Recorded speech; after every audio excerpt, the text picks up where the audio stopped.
Bonjour à tous, c'est Icor Antawan et aujourd'hui je vais faire une autre vidéo particulière sur comment craquer Vigic. Vigic, qu'est-ce que c'est déjà?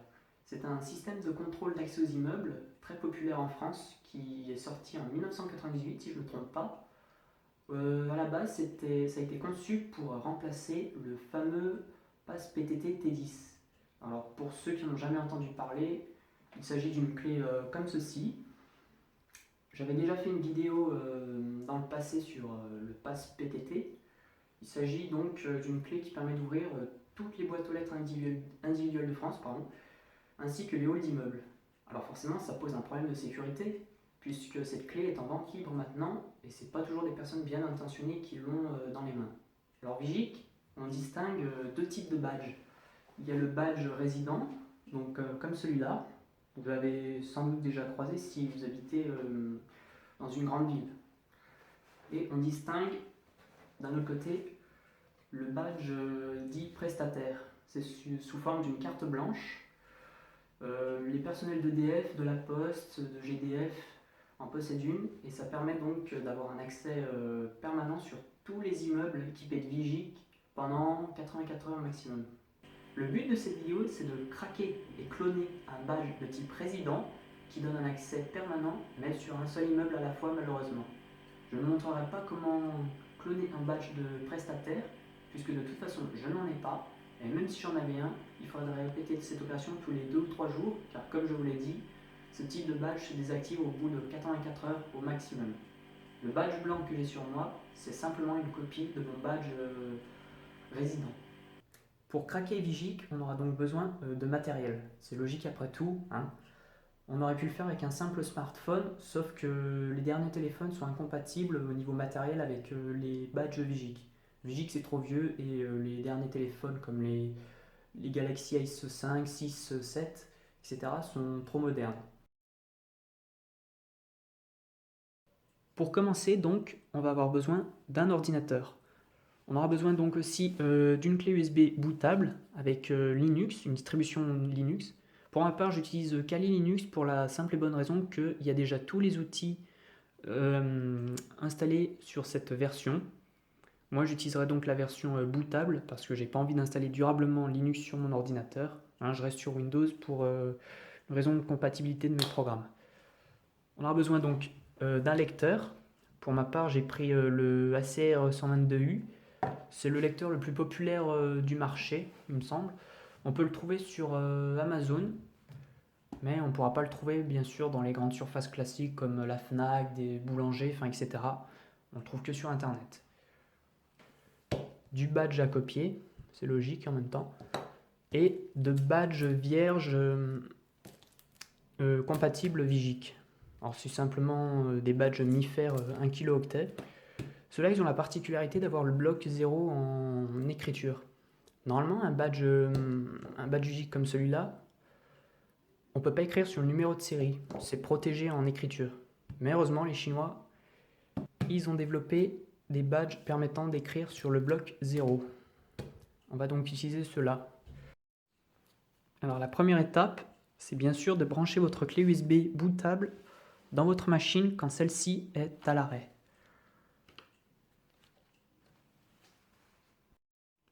Une fois que c'est fait, il faut allumer votre ordinateur, bien sûr, et il va falloir démarrer sur la clé. Pour ça, il va falloir appuyer sur soit F8, F9, F10, F11. Moi, il s'agit de F11. Voilà. Il se peut aussi que ce soit la touche supprimée pour certains ordinateurs. Et en appuyant sur ces touches, ça vous donne le menu, le mode de boot, c'est-à-dire sur quoi l'ordinateur va démarrer. Par défaut, il démarre sur le disque dur et il va aller chercher Windows, si vous avez Windows, pour le démarrer. Nous, ce qu'on veut là, c'est démarrer sur la clé pour pouvoir exécuter Linux. Donc je sélectionne SanDisk Closer Edge, il s'agit donc de ma clé USB, et j'appuie sur Entrée. Donc là, normalement, s'il n'y a pas de pépin, tout devrait marcher. Là, je suis sur le menu boot de Kali Linux. On voit qu'il y a plein d'options, donc un paquet qui ne nous intéresse pas. On va simplement choisir sur Live, c'est-à-dire une version sans installation de Kali Linux. on appuie sur Entrée, et le système va donc démarrer.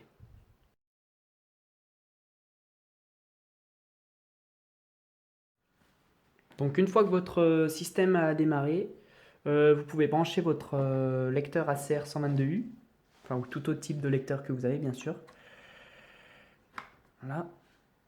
Et après, ce qu'on va faire, alors avant toute chose déjà, faut savoir que la version live de Kali Linux, le clavier par défaut c'est un QWERTY. Mais heureusement il y a une commande pour le remettre en AZERTY. Pour ça, vous allez taper donc 7 xkbmap.fr et appuyer sur Entrée. Voilà. Parce qu'autrement, si vous auriez appuyé sur A, ça vous aurait pondu un Q. Donc c'est vraiment pas pratique pour taper des commandes. Votre lecteur branché, la prochaine étape c'est de vérifier si tout fonctionne. On va donc taper un efc-list, appuyer sur Entrée, et là il me dit qu'il a bien détecté mon lecteur. Donc là ce qu'on va faire maintenant, on va prendre le badge vierge avec le bloc 0 réinscriptible. On va le poser sur le lecteur et on va rentrer la commande suivante, mfoc, qui est l'abréviation de MIFARE Offline Cracker. Ensuite, on va rentrer le paramètre probe. On va le mettre à 500. Ça veut dire qu'il va tenter 500 attaques pour lire le badge, dans le cas où il n'aurait pas trouvé les clés par défaut. Là, c'est un badge par défaut. Je veux dire, c'est un badge avec des clés par défaut qui est 12F. Donc, il va la trouver en 10 secondes. "-o", c'est-à-dire output, c'est-à-dire le fichier de sortie. Et là, on va l'appeler vierge, par exemple. Avec l'extension DMP, ça ira parfaitement. On appuie sur Entrée. Et là, il est en train de me lire le contenu du badge. Parce que toutes les clés par défaut, c'est 12F. La prochaine étape, et c'est là qu'on va rentrer dans le vif du sujet, c'est craquer le badge à proprement parler. On va poser notre badge sur le lecteur. Et là, ce qu'on va faire, c'est qu'on va tenter la même attaque. En changeant le nom de fichier, bien sûr. On va l'appeler badge. Moi, c'est un badge Intraton Exact. Un badge assez connu en France. Et sauf qu'on va s'apercevoir qu'avec cette commande, il n'y a aucune clé par défaut.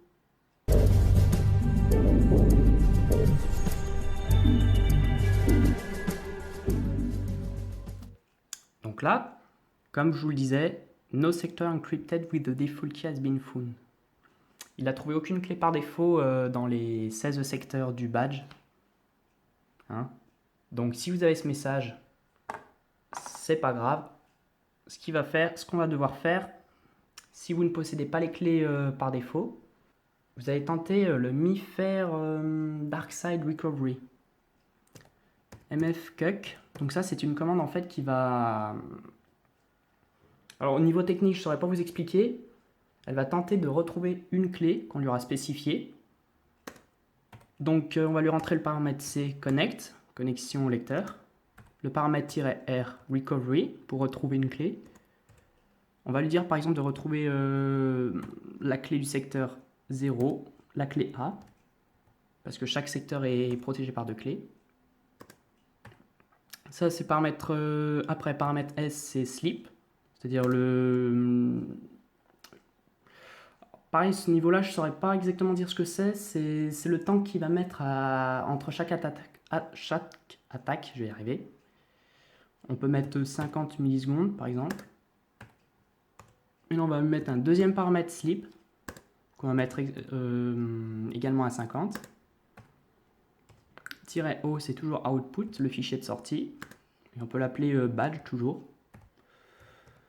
Hop. J'ai oublié le paramètre verbose, c'est-à-dire qu'il va le type d'affichage à l'écran, parce que moi je veux voir ce qu'il fait. Je vais mettre verbose 3, le mode d'affichage 3, c'est-à-dire il va m'afficher sous forme d'une matrice à la fin la clé qu'il aura éventuellement trouvée. Je dis bien éventuellement. J'appuie sur Entrée.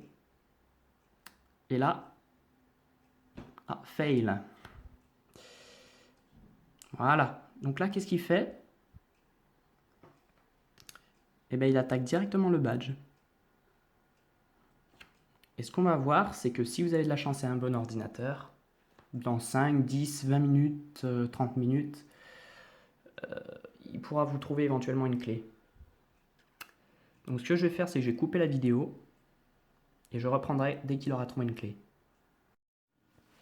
Donc nous revoilà, après, après 3-4 minutes, il m'a déjà trouvé une clé. Alors il m'a trouvé la clé A générique d'Intraton Exact que j'ai affichée là-haut. C'est bien la clé que je vais demander, secteur 0, clé A. Une fois qu'on a cette clé, eh ben on va revenir sur l'attaque précédente, qui est MIFARE Offline Cracker. Et sauf qu'on va lui rajouter un paramètre, -key, la clé qu'il aura trouvée ici. Hop. Put. Et là, je redis badge. Et là, qu'est-ce qu'il fait? Il recommence la même attaque, mais avec une clé par défaut ajoutée. Et cette clé par défaut, c'est celle qu'il a trouvée juste avant grâce à MIFARE Darkside Recovery, grâce à la commande. Donc là, qu'est-ce qu'il m'indique dans sa matrice? C'est qu'il a trouvé toutes les clés A et la clé B du secteur 15. Voilà, donc c'est bien ce qui est affiché là, effectivement. Qu'est-ce qu'il va nous faire maintenant? C'est qu'il va tenter de trouver toutes les clés manquantes. Là, donc il manque 15 clés. Si je dis pas de bêtises, ouais, c'est ça. Pour chaque secteur, il va tenter de retrouver les clés en exploitant une vieille faille sur les anciens badges. Donc là, oui, j'ai de la chance, c'est un ancien badge, ça marche. Sur les nouveaux badges, ça marche plus. Le seul moyen de dumper un nouveau badge, c'est d'avoir les clés de ce badge. Si c'est les clés génériques, c'est une marque connue, vous avez de la chance. Autrement, eh ben, il faut investir dans un autre lecteur. Le Proxmark 3, je ne l'ai pas acheté parce qu'il est assez onéreux. Je crois qu'il est à 100 € d'occasion, 300 € neuf. J'ai pas l'argent à mettre là-dedans. Mais d'après des entendus dire, c'est un super lecteur qui permet de casser les nouvelles sécurités des nouveaux badges. Voilà. Donc toujours pareil, je vais couper la vidéo et je relance ça dès qu'il m'aura trouvé les 15 clés restantes. Donc bien sûr, vous pouvez taper cette commande chez vous. Si c'est un ancien badge, cette attaque fonctionnera, il faudra plus ou moins longtemps, soit 5, 10, 20 minutes, je ne sais pas. Ça dépend de votre ordinateur, du lecteur et du badge, bien sûr. Voilà, donc je coupe, on se retrouve tout de suite. Donc nous revoilà. Après quelques minutes, il a réussi à me retrouver toutes les clés les 15 clés restantes, pardon. Et on a notre badge dumpé sur l'ordinateur. Si vous voulez voir un aperçu du badge, vous pouvez taper la commande eggs editor. Je tape n'importe quoi. Eggs editor badge.dmp. Et vous avez une interprétation hexadécimale du fichier. Et donc, voilà, ça correspond bien au badge que j'ai dumpé. La dernière étape, c'est la copie à proprement parler. On retourne avec notre badge vierge. Là sur lecteur. Et là, on va entrer la commande suivante. NFC-mf classique. W majuscule. Pour bien lui... Alors, W minuscule, c'est-à-dire qu'il va simplement copier les données sur le badge. Le W majuscule, c'est qu'il va copier les données et le bloc 0 que je vais expliquer, qui normalement est en lecture seule. Donc le manufacturer block, les données en gros du constructeur. Et on en a besoin pour ce badge-là pour qu'il soit fonctionnel. Donc, on tape la commande nfcmf classique, W majuscule pour copier le bloc 0, A pour utiliser la clé A pour écrire dessus. On va lui spécifier le fichier écrire, donc badge.dmp. espace le fichier clé, donc vierge.dmp, c'est-à-dire le fichier clé. Pour écrire sur le badge, il faut d'abord connaître les clés de ce badge-là, et les clés du badge vierge, elles sont dans le fichier vierge, puisque je l'ai dumpé tout à l'heure. J'appuie sur Entrée, et si tout s'est bien passé, ce qui est le cas, il vient de m'écrire en 1 seconde le contenu du badge que j'ai craqué sur le badge vierge. Donc ce badge-là, maintenant, désormais, c'est une copie identique de ce badge-là. Donc je vais couper la vidéo et je vais aller descendre en bas de chez moi pour vous montrer que ce badge, c'est une copie fonctionnelle du badge que j'ai copié.